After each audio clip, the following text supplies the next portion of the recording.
Hi, today on Terrible Posture with TOGP, I mess around with my Orange Rockerverb 50 Mark III and shoot it out against some amps that are nice.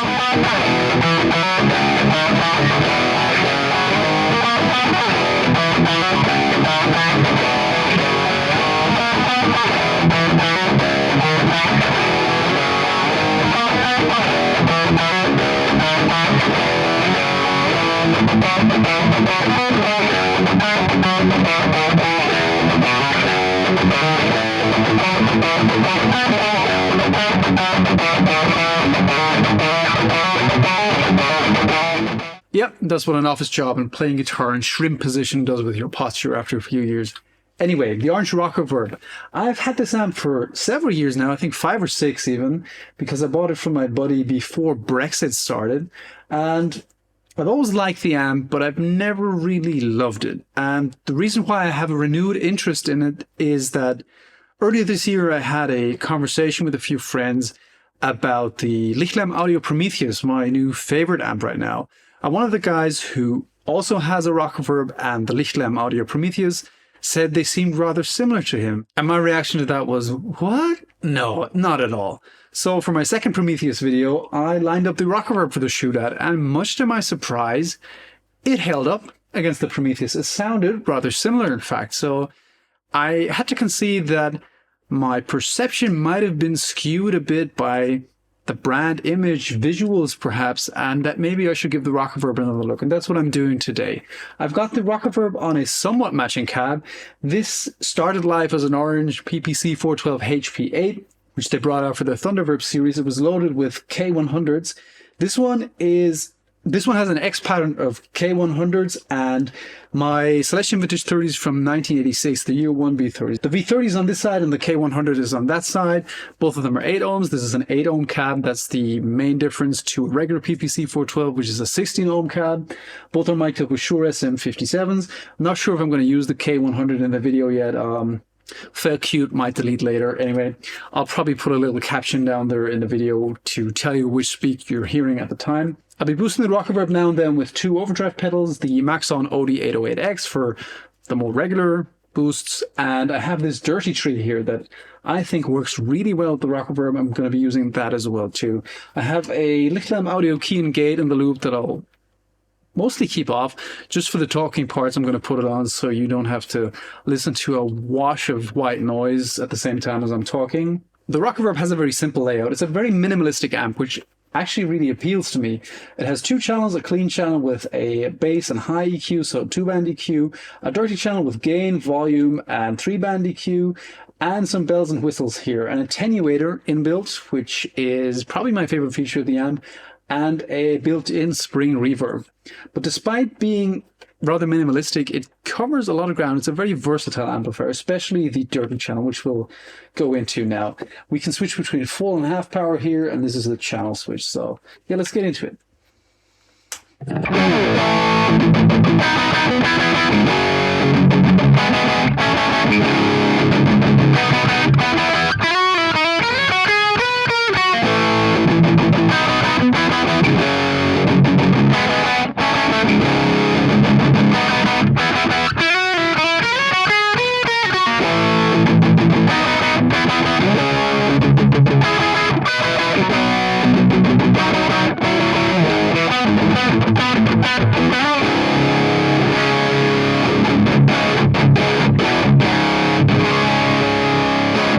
So immediately has a very meaty tone. I've got the highs dialed up a bit, the bass dialed down, and the mids pretty much in the middle. But it's quite a powerful EQ.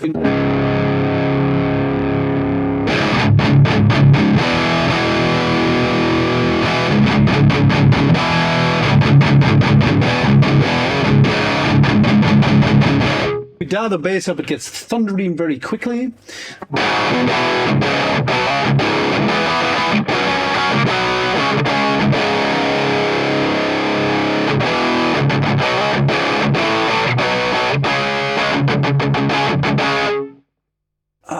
It's thin very well as well. Mids up.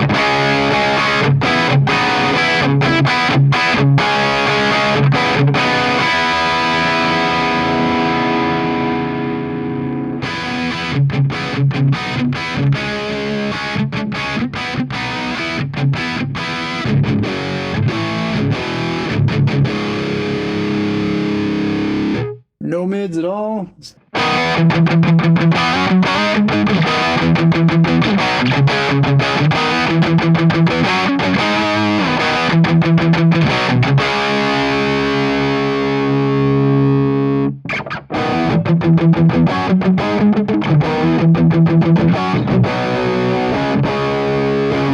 So despite not having presence and resonance controls like a lot of people will want, the EQ is really powerful enough, in my opinion, to not make you miss them an awful lot. It's kicking a boost.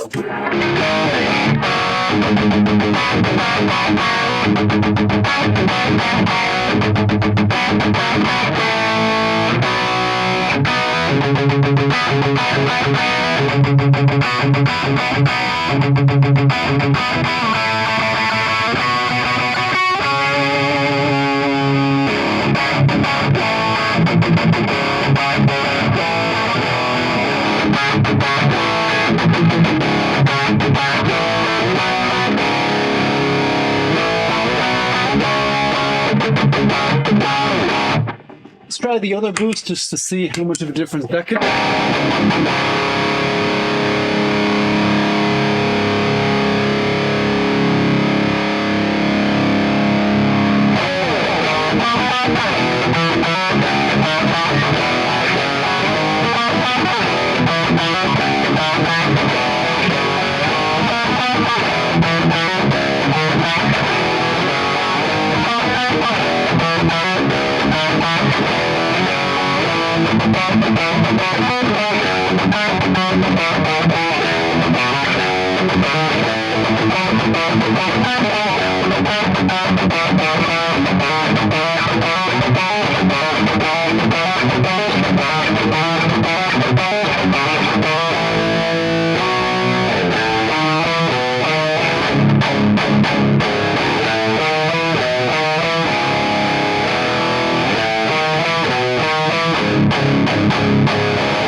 I love the dirty tree with the Rockerverb, but I said that the dirty channel is quite versatile, so let's go down with the gain.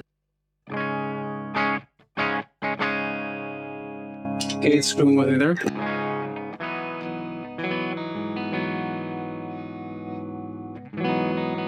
That's almost clean. In fact, it is clean.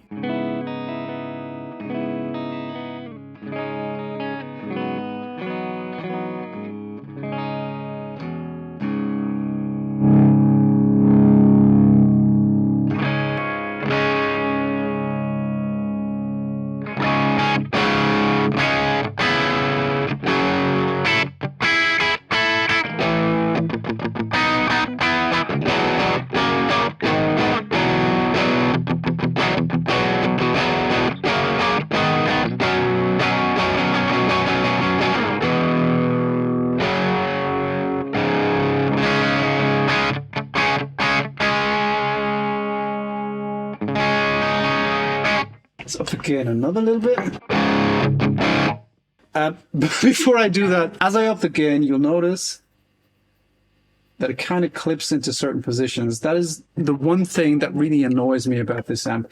These pots, they're all notched, like they click into positions, a bit like, we get one, a bit like on a preamp. A lot of preamps I have, like in this, I'm so well prepared today.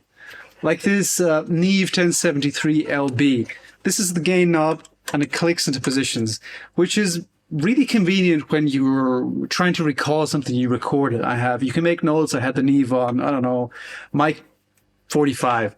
However, there's this trim knob here. And most of my preamps that I have in this 500 series lunchbox head that's off camera right now have some version of this for you can really fine tweak the gain if you want to. The Rockerverb doesn't have this. And it's maybe not a bad idea to have something like that per se, but the steps in between are just too large. Like for me personally, with a boost engaged.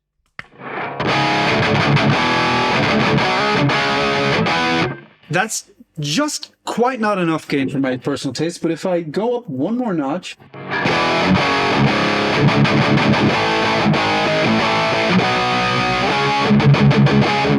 that again is too much saturation. The sweet spot for me is right in between those notches, and you can balance the pot there carefully. And that makes me believe it's not the pots that are notched. There must be something in between here that actually clicks into those positions. I think they're just normal pots behind that. But it's a little annoying. In fact, it's not just a little annoying to me, it's infuriating to me.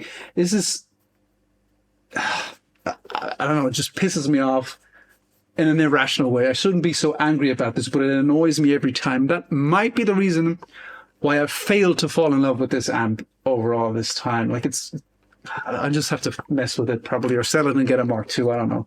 Anyway, we're going to up the gain. It's the boost on. Yep, turn that off again.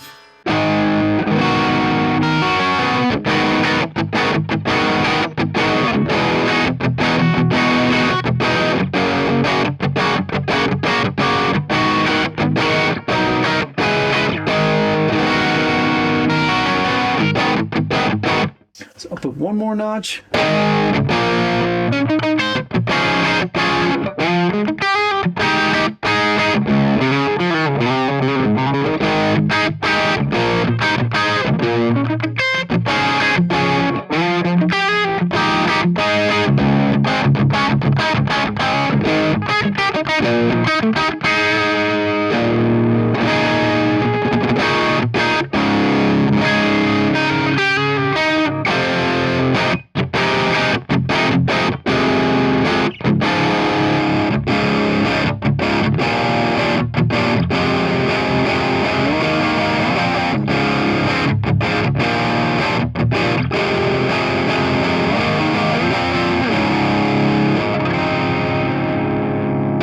Let's go one more.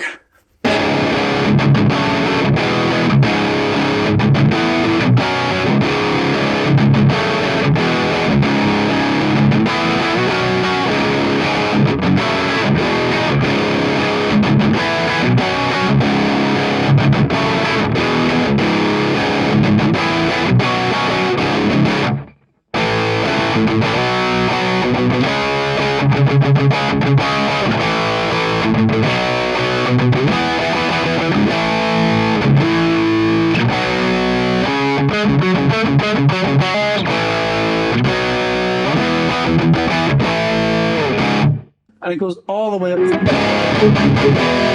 disgusting, sludgy, full gain.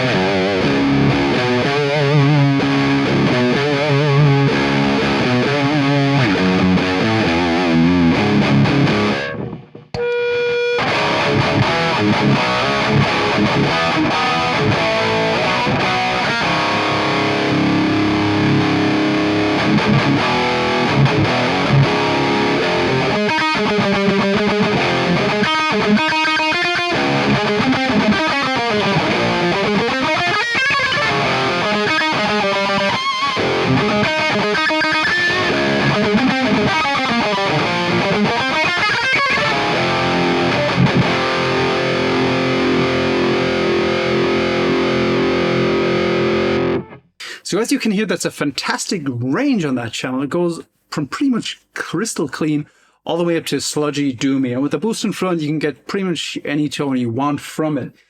It's all just a little ruined by these feckin' notched pots that I have to fix. Oh, one more trick I want to show you has to do with the spring reverb. If you have a foot switch connected to engage the reverb, you can, if you don't engage the reverb with the foot switch, you can add saturation. I believe this probably has to do with it being a tube-driven circuit, but listen to this.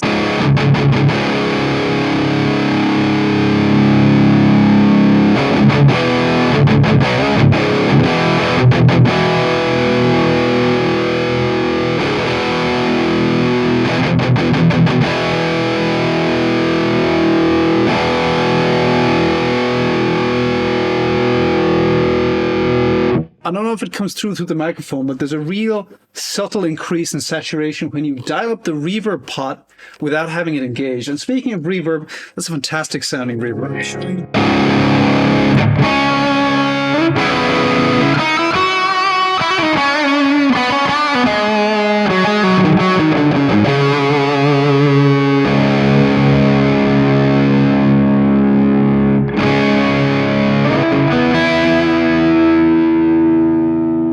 It was almost full up and it didn't sound too much to me.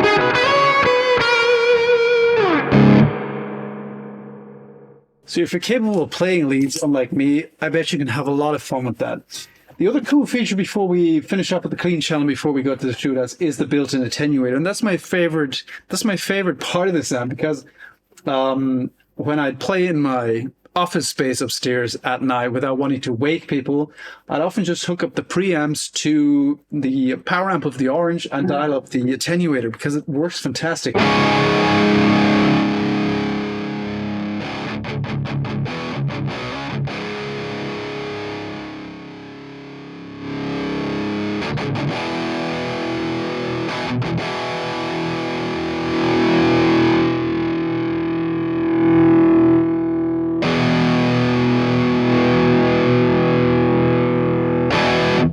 No idea how well that works on camera under the mic on YouTube, but you can really adjust the volume whichever way you like it, which makes me wonder why they have a half power switch on this thing in the first place, because with that attenuator you don't really need, because with the attenuator, I played over myself, because with the attenuator you don't really need it. I did it again. With the attenuator on, you don't really need that half power switch at all, in my opinion. Jesus, the wheels are coming off today. So, clean channel. It's a quirky one.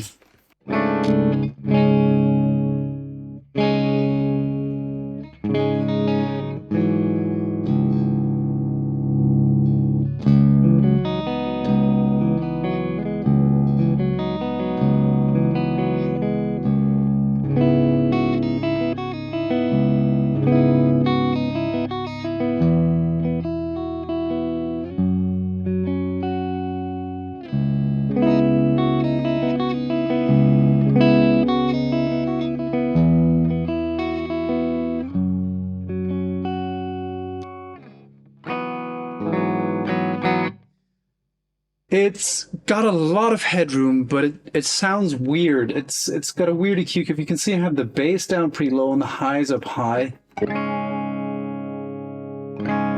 Try, let's go in the middle position.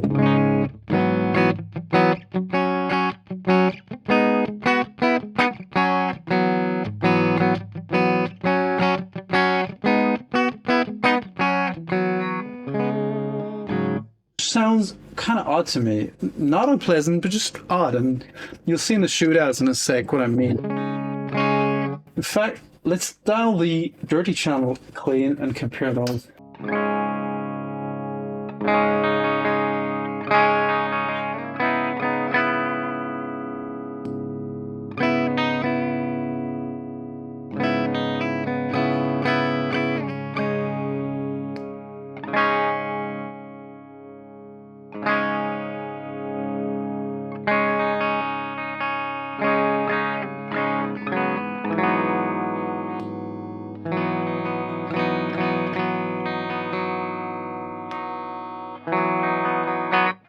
Yeah, in a studio setting, I think I'd prefer the clean on the dirty channel even. Right, I'm going to change my setup here, stack some amps on here, get the amp switcher, and yeah, we'll shoot it out against the EVH 5150 350 watt, which is my main amp for speaker shootouts, because it's just, yeah, everybody knows what a 5150 sounds like. It is probably the most popular high gain sound in the world. And the other amp I want to shoot it out against is my Diezel D-Moll, because I got these amps at a pretty similar time, and at the time, so 5, 6 years ago, they were priced about the same in continental Europe, at least where I reside. In the meantime, they've both got a little more expensive, but the Orange has got a quite bit more expensive. The Rockerverb 50, at least in continental Europe, will cost you a little more than a Diezel D-Moll. And Orange and Diezel, they have a similar feel to me sometimes. But again, that just might be my perception that's a little skewed again. We're going to find out in a sec, so hang tight. All right, I'm back. Thanks for sticking around. In reality, several days have passed since I shot the original playthroughs, and I've forgotten most of the riffs I played in that, so prepare to hear some repetitions, possibly. Anyway, welcome to what I consider to be the main event, the shootout section. The shootouts are my favorite because comparing an amp to an amp you know very well or a very popular amp really highlights the specific characteristics of a given amp, or highlights its quirks, for example. So I love the shootouts, and I'm starting off with the EVH 5153 because, truth be told, it was the amp that was closest to me, and the 5150 is a truly iconic sound. See what I did there? You know, everybody knows what a 5150 sounds like. Most people like 5150s. It's just an amp that works really well for high gain sounds. I'm going to compare some high gain settings on the Orange Rockerverb with the red channel on the EVH, with and without a boost, and then briefly look into the other channels of the EVH, do some short comparisons there. In case you were wondering what that paid promotion thing at the start of the video was, that is for this KHE Audio amp switcher. I've been looking to retire my Egnator amp switcher that I've been using for these kind of videos for, I think, yeah, almost 2 years now, for something that can switch cabs to. So I was looking around, and the guys from KHE stepped in. Now, I didn't get this amp switcher for free, nor did I get paid to show it to you. However, I got a discount on it, and on this channel, I'm always going to do my best to communicate transparently what's going on behind the scenes. So I got a discount for this amp switcher, which is awesome. I'm not sure if that constitutes paid promotion per se, but I click that, I tick that box anyway. There's no harm in doing so. And you guys should know. So yeah, let's get into it.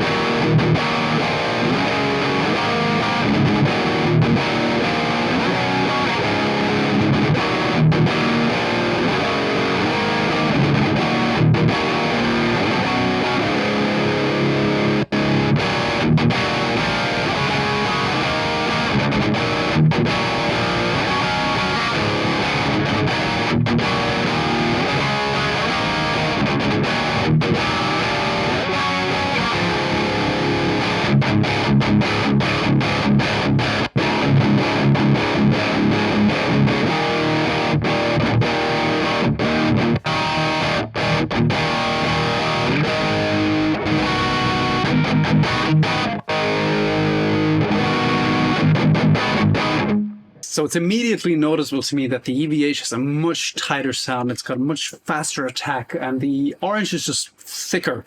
It sounds, you know, creamier, for lack of a better word. Oh God, we're going to play buzzword bingo again, aren't we? Let's add a boost to that.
Okay, the boost didn't really change much of the differences between the amps, but it made the EVH much louder than it made the Orange. I'm going to adjust that in post so the psychoacoustics don't mess with you. But yeah, I think the character descriptions still fit. The EVH still sounds a lot tighter. Let's check out a few other settings on the EVH before we move on. Let's compare the Rockerverb to the Blue channel.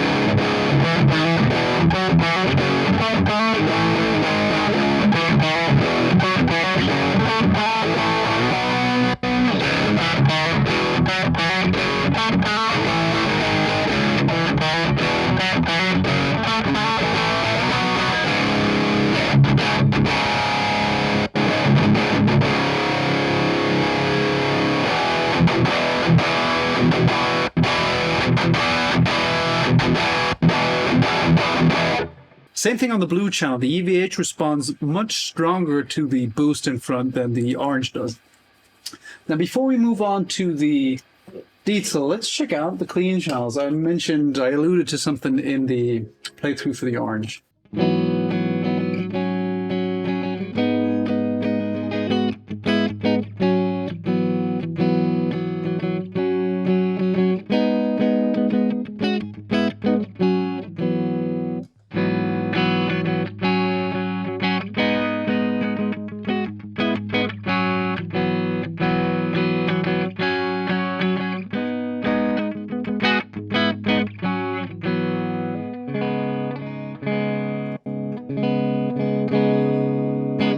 The EVH's green channel, its clean channel, is a lot more sparkly, more lively than the orange's channel. Oh dear, I am playing buzzword bingo, but it's just got more top end. It's just a little more playful. The orange's clean channel is darker. It's not as lively, but it has a lot of headroom, and that's neither good nor bad. It really depends what you want as a player. Anyway, that was interesting to me, at least. Let's move on to the Diezel D-Moll. So I've got the D-Moll set up, and as you can see, these amps couldn't be much more different when looking at the control panels anyway. The Orange Rockerverb, very minimalistic, 2 channels, no power amp controls, just a bit of reverb and an onboard attenuator, while the D-Moll has 3 channels, 2.5, well, 2 EQs, 3 channels, 2 masters, the mid-cut section that was made famous by the Diezel Herbert, and power amp controls, a deep knob and a presence knob, as well as a bunch of switches here for switching between the channels, switching the masters, switching in the mid-cut and all that. I'm going to be comparing channels 2 and 3 to the Orange Rockerverb with and without a boost, and we might mess a bit with the clean channel, I'm not sure yet.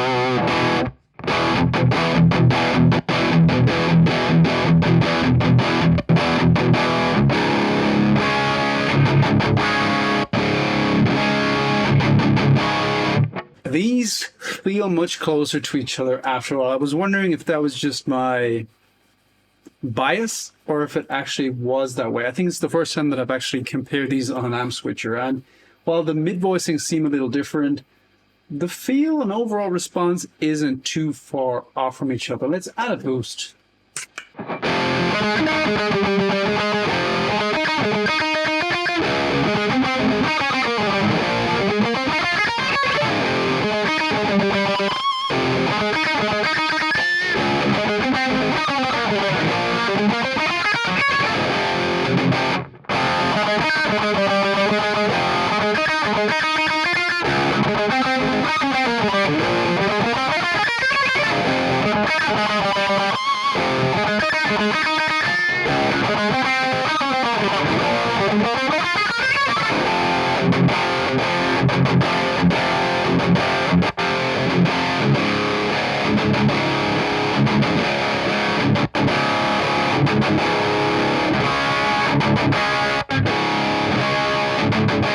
So again, I will probably correct this in post, but the Diezel gets louder with the boost than the orange gets with the boost.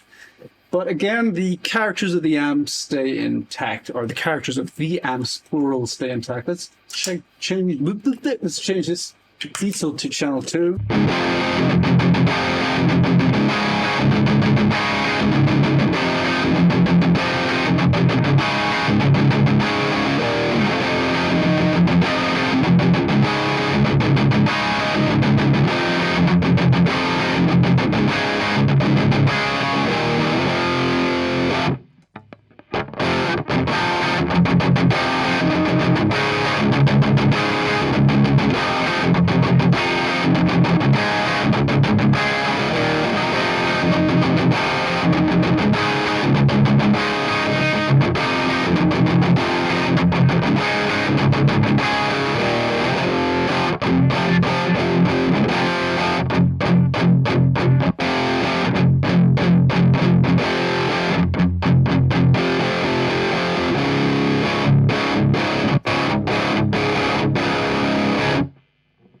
a boost.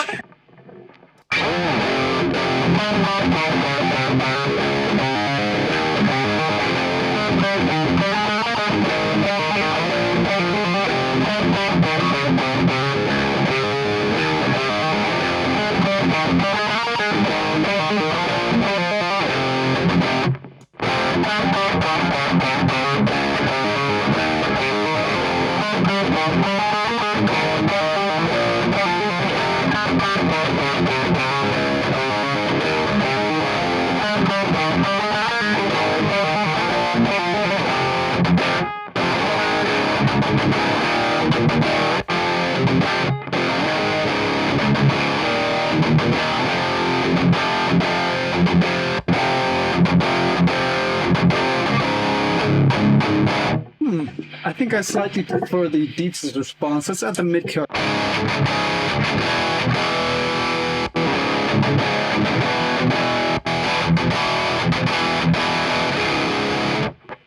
That's very different.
The mid-cut is a real fun feature on the Diezel D-Moll. It really makes it sound aggressive and nasty. I'm not sure how that would work in a mix or in a live setting, but just to chug around, it's a lot of fun. Shall we look at the clean channels? Yeah, let's check them out.